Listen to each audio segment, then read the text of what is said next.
Hi everyone, and welcome to Training for Life Redeemed. I'm Dan. I'm here with my dad, Dr. David Jackson. And we're looking at Psalm 62 today. We're going to dive into that, but first Dad's going to read it for us. Psalm 62. For the director, according to Jeduthun, a song of David.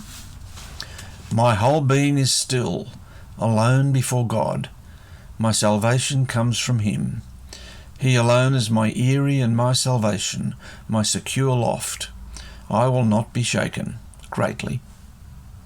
How long will you keep charging at a man? He's like a leaning wall, a fence being pushed over. All of you will be killed. Surely they plan to thrust him from his high position. They delight in a lie. With their mouths they bless, but inwardly they despise. Be still, my whole being, alone before God, because my hope comes from him. He alone is my eyrie and my salvation, my secure loft. I will not be shaken. My salvation and my dignity are based on God. The eyrie of my strength, my refuge is in God. Trust in him at all times, people. Pour out your heart before him. God is our refuge. The descendants of mankind are only a vapour. The descendants of any man are a lie. Weighed in the balances, they're altogether a vapour. Don't put your trust in extortion. Don't be futile through robbery. Don't do what is unprofitable when strength will bear fruit. Don't set your heart on such. Once God spoke, twice I heard this, that strength belongs to God. And to you, O Lord, is covenant faithfulness. For you repay a man according to his work.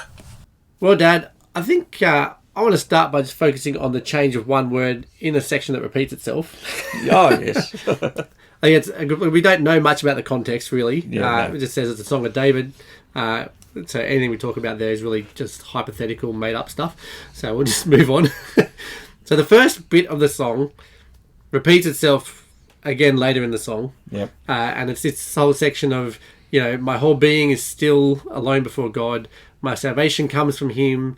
He alone is my eyrie. Is that right? Eyrie. Eyrie. Yes. And my salvation, my secure loft, I will not be shaken. And the first one has, I will not be shaken greatly. And then later he just says, I will not be shaken. And so he's removed the word greatly there. Yep. Now, greatly, I presume, has to be applied to the word shaken.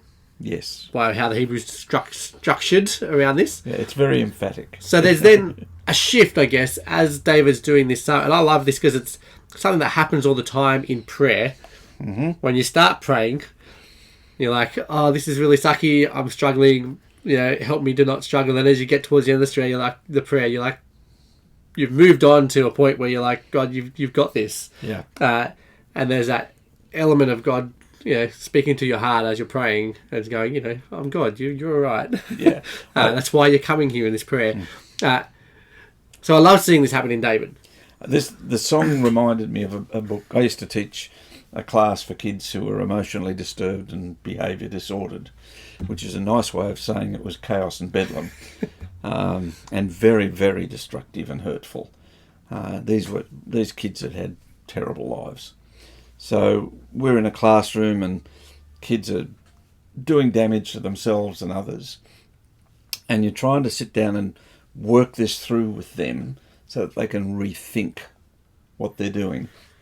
And there was this great little book that was put together by a psychologist that was a program that the counsellor brought in. We wanted to use, and I didn't think, actually, it was a secular book. It didn't really have any answers, but the title was great. The first one was called Talk Sense to Yourself. There was a book that came later that was a lot more amusing called He Hit Me Back First. But it's where you talk sense to yourself. And through these songs, God is giving us that process of how to do that. And so David starts out saying, I'll get my theology right. I'm not going to be shaken by this.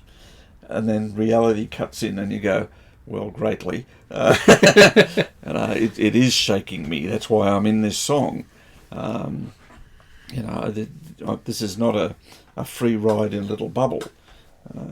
It's hard. And so you have this talk sense to yourself. Let's put our theology on the table.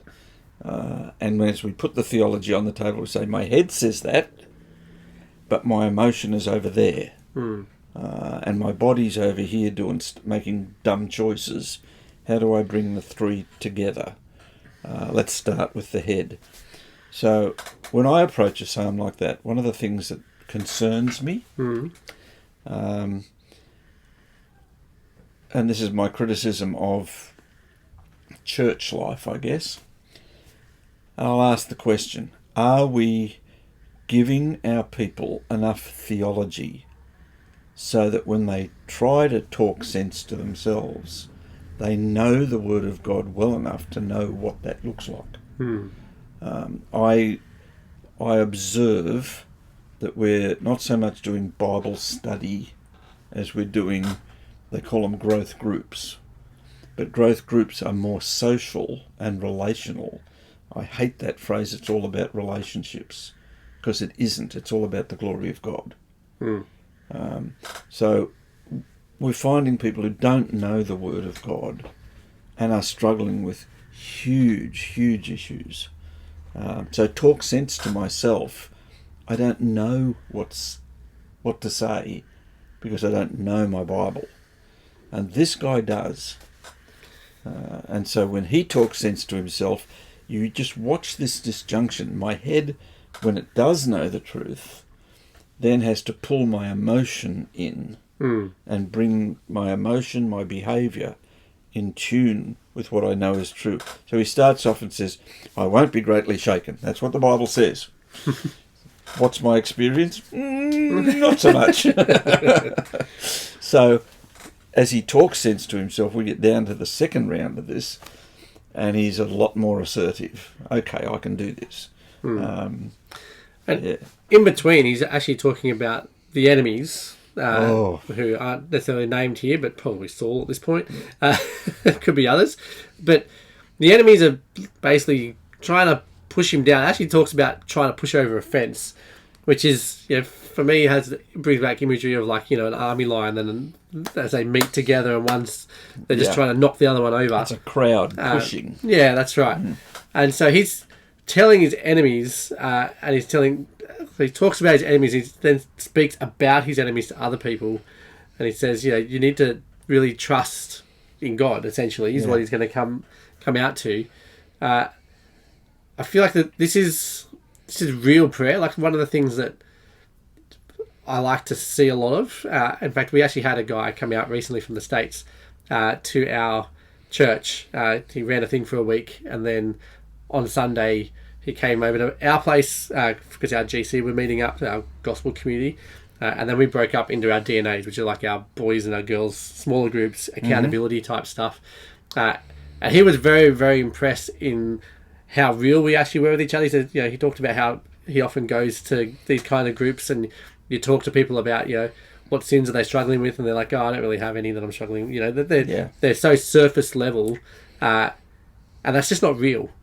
And the Bible is the opposite of that. When you read through these prayers, we don't have prayer. Like, I get frustrated when I'm leading a group and we're collecting prayer points from people, and someone's like, I don't really have anything to pray for, and you're like, dude, you're not thinking enough about your life, or you're not sharing enough about your life with us for us to be able to pray for you, because there's always stuff in your life that needs prayer. You've been spending too and many... if you're going to pray in a real way, particularly with other Christians, it can be hard because you have to open up and share your actual life with them.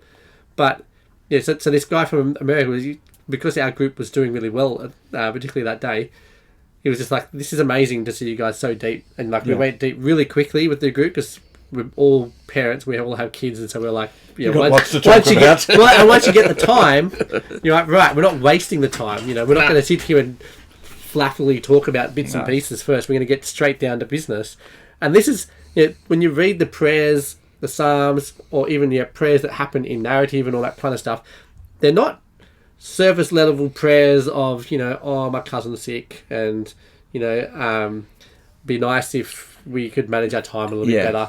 They're real, life's hard. We're in trenches, whether it be spiritual warfare, real persecution.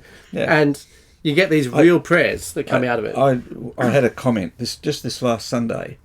We have excellent preaching, but there's one individual who is at our church who's been through some pretty traumatic experiences, and she came out of church at the end of Sunday and just said, "I wish."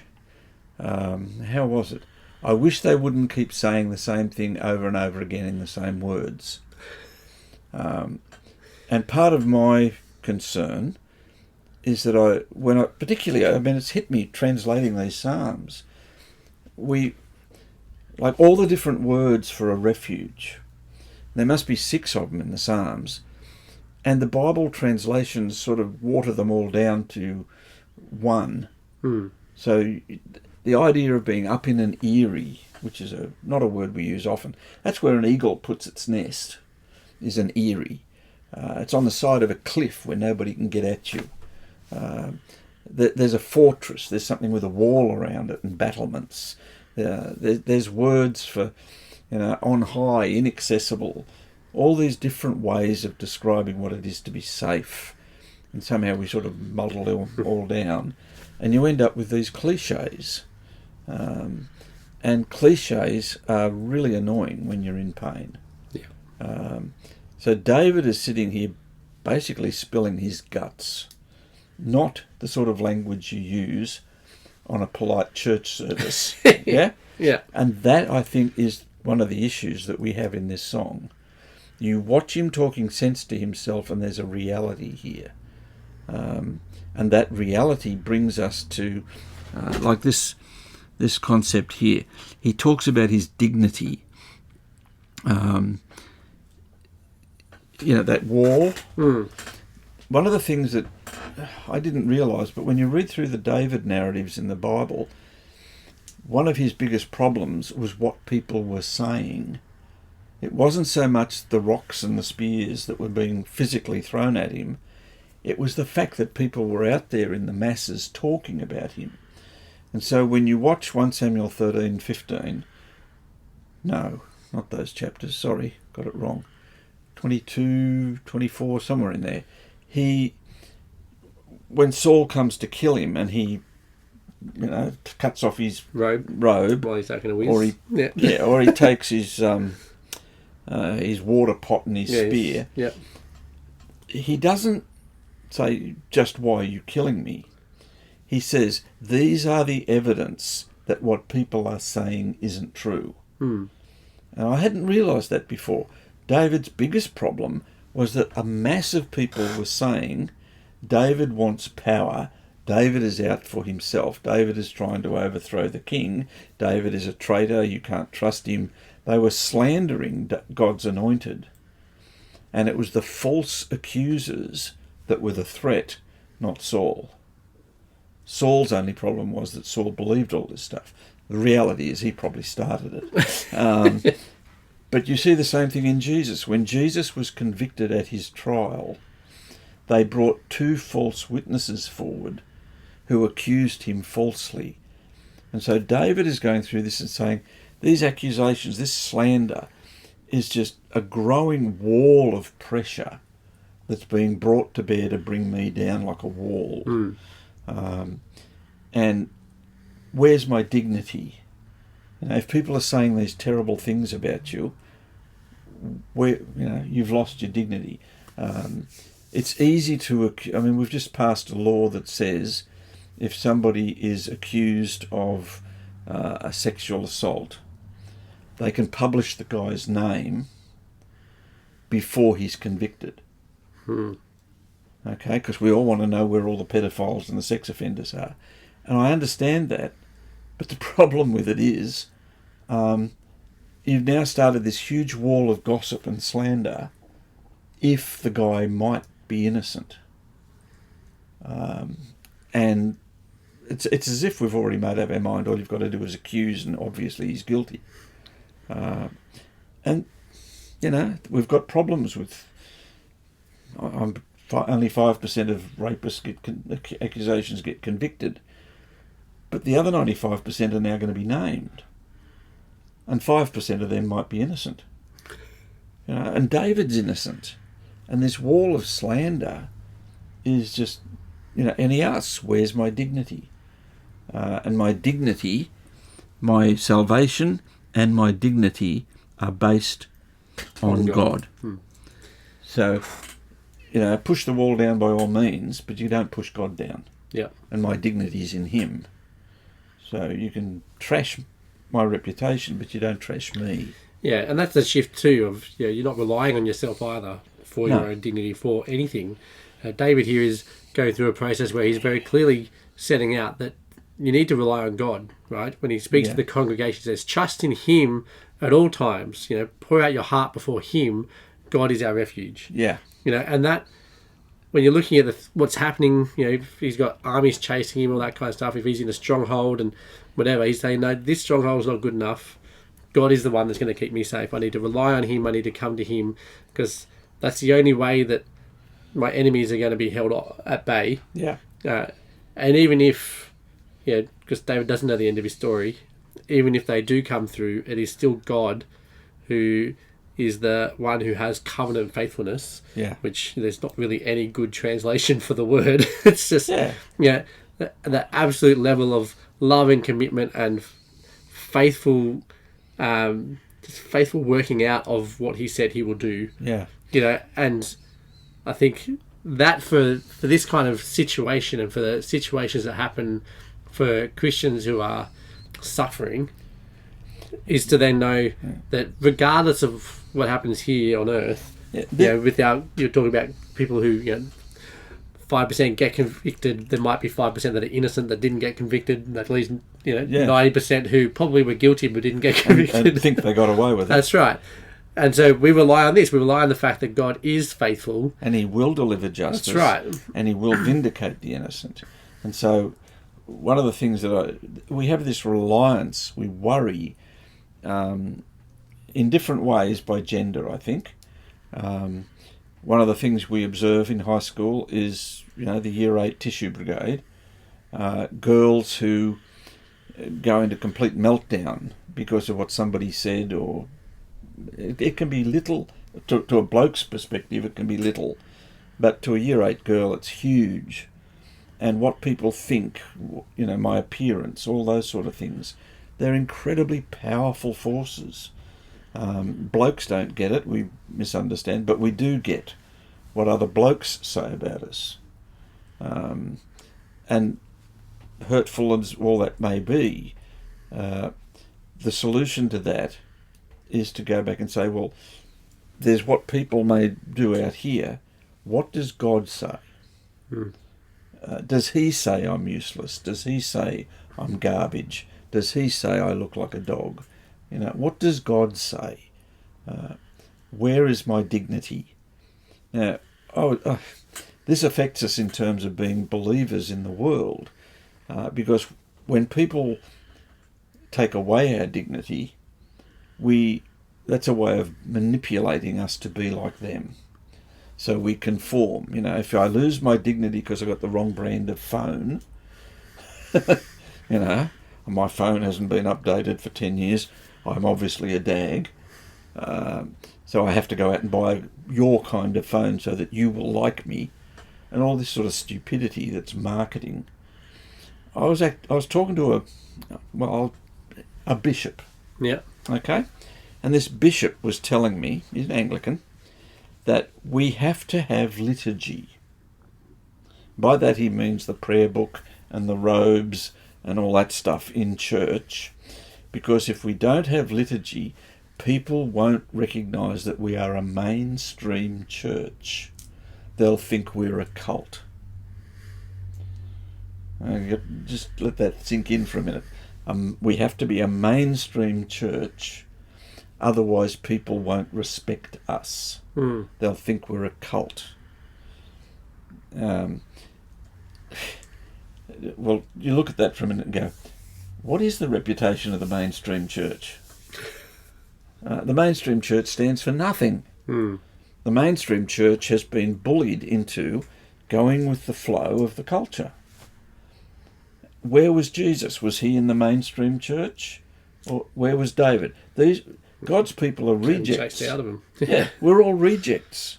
We live outside the city gate. We are cast out, run to the litter, deros as far as the world is concerned. That's where we belong. And as a result, we go to all the other deros and bring them the good news that Jesus redeems our dignity. He redeems who we are. And so I think we go back to that first line when David's talking sense to himself, perhaps in the panic, perhaps in the just the washing machine feeling of how things are going, and he just says, "Be still." And that's a wonderful word. Just be still. It's a bit awkward in the Hebrew. Be still, my nephesh. People translate it as "be still, my soul." So my body is madly vibrating, and somewhere in here there's a little container called my soul, and we're trying to calm that down. Nephesh is the whole person. Yeah. Be still, my life, my person, me.